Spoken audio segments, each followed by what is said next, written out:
Gaano nga ba kalakas ang isang bombang nuklear? At ano nga ba ang mga pwedeng mangyari kung sakaling gamitin ito sa isang labanan?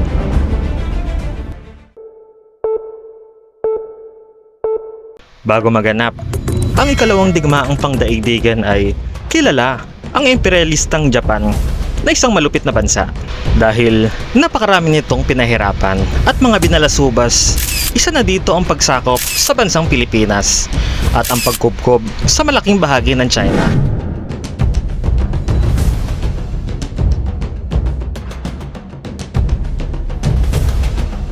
Sa mga namumuong tensyon at kaguluhan ng bawat mga bansa, ang mga Amerikano ay nananatili lamang na neutral at kalmado.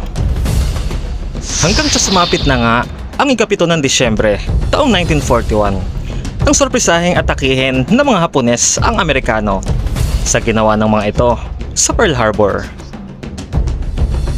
Sa ginawang pagsalakay ng mga Hapones ay tumambad ang bilang ng mga nasawing US Marines at mga sundalo. Bukod pa rito ay napakaraming nadamay ng mga sibilyan.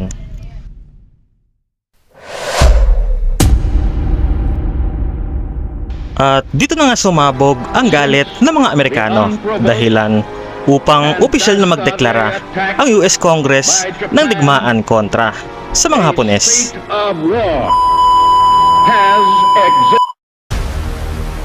Agad nagsagawa ng matinding plano ang Estados Unidos at ito ay ang pagpunterya sa bayan ng Hiroshima. May mga ilang dahilan kung bakit ito ang napiling lapagan ng pinakadelikadong sandata ng mga Amerikano at ito ang bombang nuklear na may pangalang Little Boy.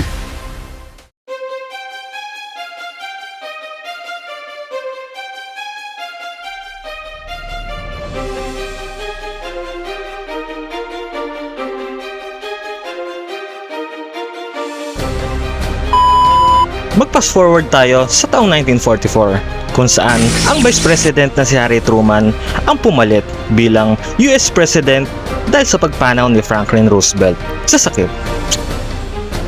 Si Harry Truman din ang utak sa mahusay na desisyon sa pag-target ng syudad ng Hiroshima. Wika nito na napaka-epektibo nito upang maparilsa ang bansang Japan dahil dito nakalocate ang malaking base militar ng mga Hapon at mahalagang industriya ng naturang bansa.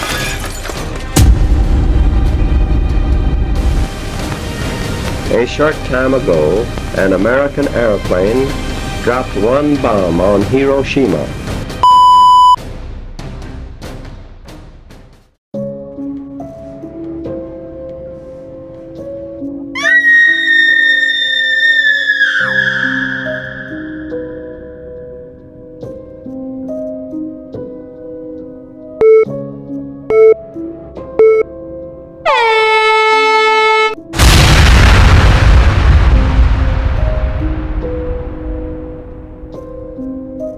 Alam mo ba, nang sumabog ito ay halos dumilim ang buong lungsod ng Hiroshima sapagkat naglabas ito ng napakatinding liwanag at nakakakilabot na lakas na enerhiya dahilan upang maging alikabok ang kilo-kilometrong mga bagay na nakapaligid rito. Subalit, ang pinakanakakatakot dito ay ang 70,000 Japanese civilian na mga nasawi dahil sa isang iglap ay nabura ang mga ito na parang mga alikabok.